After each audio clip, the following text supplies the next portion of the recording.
बलवंत सिंह मनगोटिया जी का एक बयान सामने आया है कि पैंथर्स पार्टी जो है वो एक काला बाजारी का अड्डा बन चुकी थी। हर्षदेव सिंह जी जो हैं वो आरटीआई लगाते थे, लेकिन उसके ऊपर कार्रवाई नहीं होती थी। वो जो है बंद कमरों में बैठ के सांड कांड की जाती थी। ये बयान जो है वो बीजेपी के दफ्तर में तैयार किया जाता है। एमएलए भी इसको बनाया, सब कुछ बनाया। वो हर्षदेव सिंह जी जो हैं वो अपने भाई को डीडीसी नहीं बना सके, अपनी वाइफ को जो है डीडीसी नहीं बना सके, तो मुझे एमएलए कौन होते हैं वो बनाने वाले? नहीं कह सकता है, वो छोटा भाई है, जो भी कहेगा कोई बात नहीं। आप उनको बर्दाश्त करते हैं सब कुछ? हाँ, मैं तो सबको बर्दाश्त कर रहा हूँ। के ऊपर जुल्म हो रहा है, लोगों के ऊपर अत्याचार हो रहा है, लोगों को प्रताड़ित किया जा रहा है, बुनियादी सुविधाओं से वंचित किया हुआ है, रोज़ाना नए कानून बनाए जाते हैं। भारतीय जनता पार्टी एक गुंडागर्दी के ऊपर उतर आई है। बाबू लोग कानून बनाते हैं और जम्मू कश्मीर के लोगों के ऊपर थोप दिए जाते हैं। कोई भी बीजेपी के सामने खड़ा होने की हिम्मत नहीं कर रहा है। आप देख रहे हैं, कोई पार्टी नहीं खड़ा हो रही है। आज से 9 महीने पहले क्या ऐसी आंच पड़ी कि आपको पैंथर्स पार्टी छोड़नी पड़ी? लीजिए कि एक किस्म का बनवास था जो पूरा हो गया और अब घर वापस आ गया। आपने लगभग 9 महीने पहले जो है पैंथर्स पार्टी छोड़कर आम आदमी पार्टी दिल्ली जाकर ज्वाइन की थी। उसके बाद जम्मू में आपका काफ़ी स्वागत किया। कई लोगों में निराशा भी होगी, लेकिन काफ़ी लोग खुश भी थे कि अब जो है हो सकता है आने वाले समय में जब आम आदमी पार्टी की जम्मू कश्मीर में सरकार बनेगी तो हो सकता है श्री हर्षदेव सिंह जी जो हैं चीफ मिनिस्टर जहाँ के हो। लेकिन ऐसा क्या हुआ कि आज आपको जो है आम आदमी पार्टी को अलविदा कहना पड़ा? देखिए, ये अपने घर में वापस आए हैं। इस पार्टी के लिए बहुत कुर्बानियाँ हमारे बुज़ुर्गों ने भी दी, हमारे साथियों ने भी दी, और हमने भी बहुत संघर्ष किया इसके लिए, इसको खड़ा किया। अब सब साथियों के साथ सलाह मशवरे के बाद ये फैसला किया कि लोगों की अगर बात करनी है तो एक इंडिपेंडेंट प्लेटफॉर्म का होना बहुत ज़रूरी है। दिल्ली की पार्टियों में रहकर आप लोगों के लोकल इश्यूज़ को उतनी शिद्दत से नहीं उभार सकते हो जितने आप यहाँ अपनी एक जो अपनी आपकी रीजनल पार्टी हो उसमें रहकर उभार सकते हो। तो एक तजर्बा भी हो गया और सियासी तजर्बा भी है, दूसरी पार्टीज़ का तजर्बा भी है, और अब ज़्यादा बेहतर अच्छा करेंगे। और ये समझ लीजिए कि एक किस्म का बनवास था जो पूरा हो गया और अब घर वापस आ गए। क्या लगता है सर, आम आदमी पार्टी में जो आपको आवाज़ जो आप चाहते थे कि ये मैं आवाज़ उठाऊं, तो आम आदमी पार्टी आपको उसके लिए मना करती थी, या फिर उसमें क्यों नहीं आप वो आवाज़ उठा सकते थे? जो नेशनल पार्टीज़ होती हैं उनकी अपनी एक अलग प्रायोरिटीज़ होती है, और फिर स्टेट्स के अंदर जो काम करना हो तो वो दिल्ली से इजाज़त लेनी पड़ती है उसके लिए। और बहुत सारे ऐसे इश्यूज़ होते हैं जहां लोगों को बहुत उम्मीदें हैं। जम्मू कश्मीर में इस वक्त ये हालात बने हुए हैं कि हर तरफ एक निराशा का माहौल है। लोगों में एक त्राहिमाम मचा हुआ है, लोगों की सुनवाई नहीं हो रही है, लोगों के ऊपर जुल्म हो रहा है, ज़ोर ज़बरदस्ती हो रही है, और नेशनल पार्टीज़ को पूरे मुल्क को देखना है। यहाँ ज़रूरत ये है इस वक्त, और ख़ास तौर पर मौजूदा दौर में, कि यहाँ लोगों के बीच में बैठकर उनकी मुश्किलातों को सुने और उसके ऊपर फौरी तौर पर कार्रवाई करने की कोशिश की जाए, जो तभी मुमकिन हो सकता है जब यहाँ रीजनल पार्टी कोई मजबूत हो। तो ऐसे हालात में, जो ऐसे हालात बने हुए हैं, इनमें ये ज़रूरी था कि यहाँ की पार्टी जो है उसको मजबूती मिले और वो यहाँ के लोगों की समस्याओं को उभारे, उनके समाधान के लिए संघर्ष करे और लोगों को न्याय दिलाए। आज देख लीजिए जम्मू कश्मीर में क्या हो रहा है।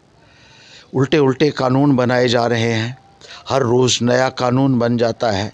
भारतीय जनता पार्टी एक गुंडागर्दी के ऊपर उतर आई है, और कोई भी नेशनल पार्टी जो है वो सिर्फ जम्मू कश्मीर के ऊपर फोकस इस वक्त नहीं करेगी।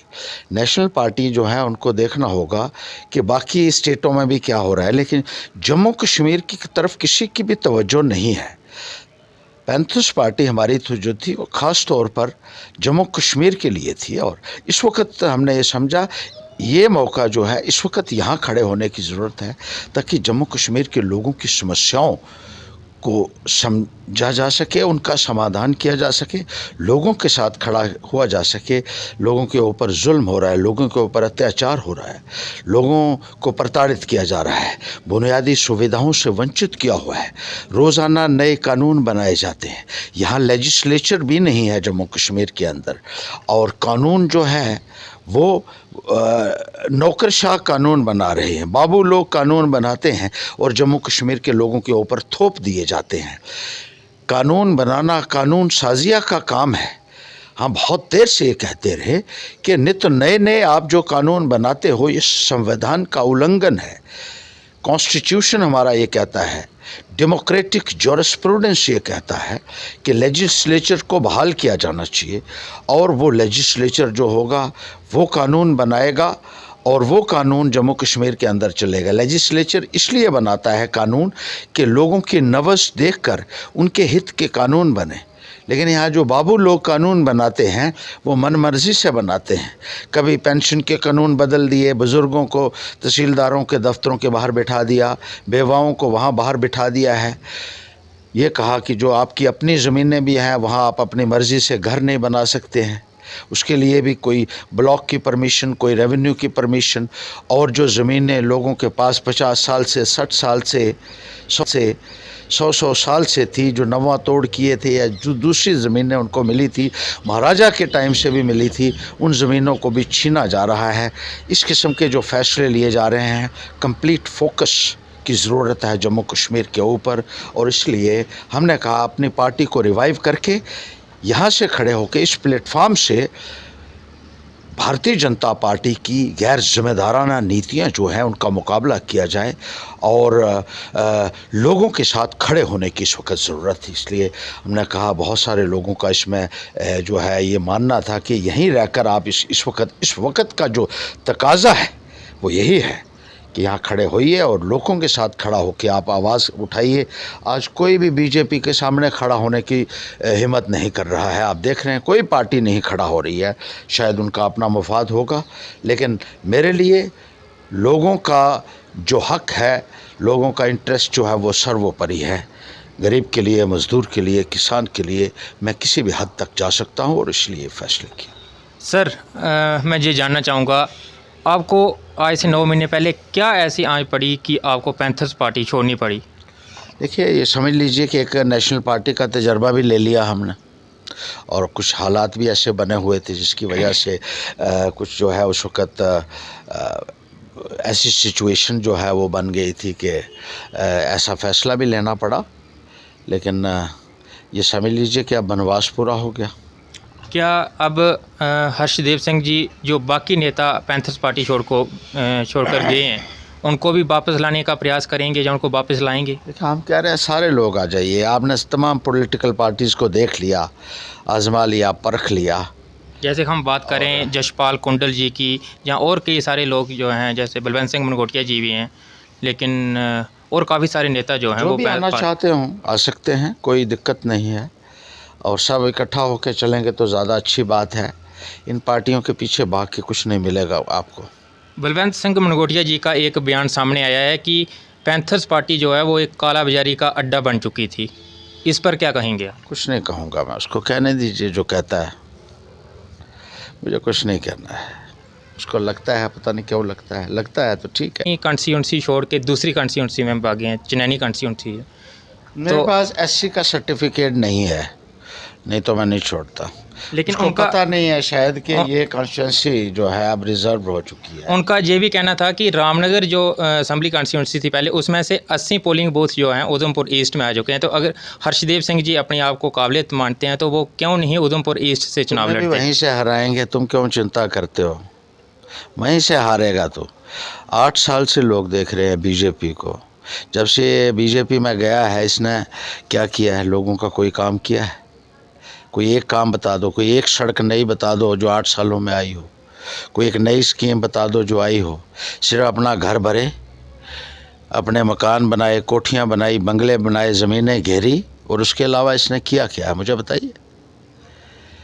आज भी 32 कनाल आरटीआई के माध्यम से जो मेरे पास है ज़मीन के ऊपर कब्ज़ा किया हुआ है।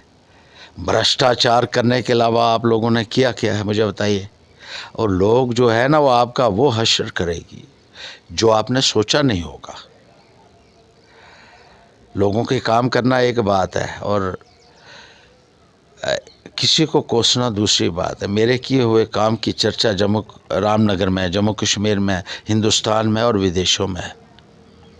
सर आरटीआई की बात जैसे आपने की तो मुझे भी याद आ गया कि जो हमारे बलवंत सिंह मनगोटिया जी हैं उनकी तरफ से एक और जो है इसको इल्ज़ाम कहें या प्रहर कहें आपके ऊपर लगाया गया है कि हर्षदेव सिंह जी जो हैं वो आरटीआई लगाते थे लेकिन उसके ऊपर कार्रवाई नहीं होती थी, वो जो है बंद कमरों में बैठ के सांड कांड की जाती थी अफसरानों से। क्या कहें? कुछ भी कह सकता है वो, फ्रस्ट्रेट हो गया बेचारा। वो बीजेपी में चला गया, आवाम पार्टी में चला, बीजेपी में गया, वहाँ कहता है मुझे पिछली कुर्सी के ऊपर बिठा दिया है और मेरी कोई सुनता नहीं है। वहाँ कोई नहीं सुनेगा तुम्हारी। हर्षदेव भी अपना ठीक फैसला करो, ये पार्टियाँ आपको खज्जल करेंगी और उसको तेरे को इस्तेमाल करेंगी वहाँ जाकर। इस्तेमाल वो मेरे खिलाफ, क्योंकि हर्षदेव है जो इस वक्त दिल्ली भारतीय जनता पार्टी की लीडरशिप का मुकाबला कर रहा है, जम्मू कश्मीर में खड़ा हो रहा है। इकलौता आदमी हूँ जो अकेला खड़ा होकर चुनौती दे सकता है किसी को भी। और भारतीय जनता पार्टी घबराई हुई है और इसलिए घर में सेंध लगाकर ऐसे लोगों को तोड़कर इनको बरगला रही है, फुसला रही है। ये बयान जो है वो बीजेपी के दफ्तर में तैयार किया जाता है और इस्तेमाल उसको किया जाता है और उसको इस बात की समझ आज तक नहीं आई है। मैं तो कोशिश करता रहा कि ये लड़का भी जो है कुछ कहीं पहुंच जाए। एमएलए भी इसको बनाया, सब कुछ बनाया, लेकिन आज बीजेपी के वहाँ चला गया है। लेकिन तो इस पर भी उनका ये जवाब आया था कि वो हर्षदेव सिंह जी जो हैं वो अपने भाई को डीडीसी नहीं बना सके, अपनी वाइफ को जो है डीडीसी नहीं बना सके, तो मुझे एमएलए कौन होते हैं वो बनाने वाले? बात नहीं कह सकता है, वो छोटा भाई है, जो भी कहेगा कोई बात नहीं। आप उनको बर्दाश्त करते हैं सब कुछ? हाँ, मैं तो सबको बर्दाश्त कर रहा हूँ, वो तो छोटा भाई है। क्या माने सर, अभी आने वाले समय में पैंथर्स पार्टी जो है उभर कर सामने आएगी, खाली सिर्फ जिला उधमपुर में ही उभर कर सामने आएगी या पूरे जम्मू कश्मीर में? जम्मू कश्मीर में हम अपना पैगाम ले जाएंगे। और जम्मू कश्मीर में बताइए कि मेरे अलावा कौन सा नेता है जिसको आपको लगता है कि उसने काम करके दिखाया हो?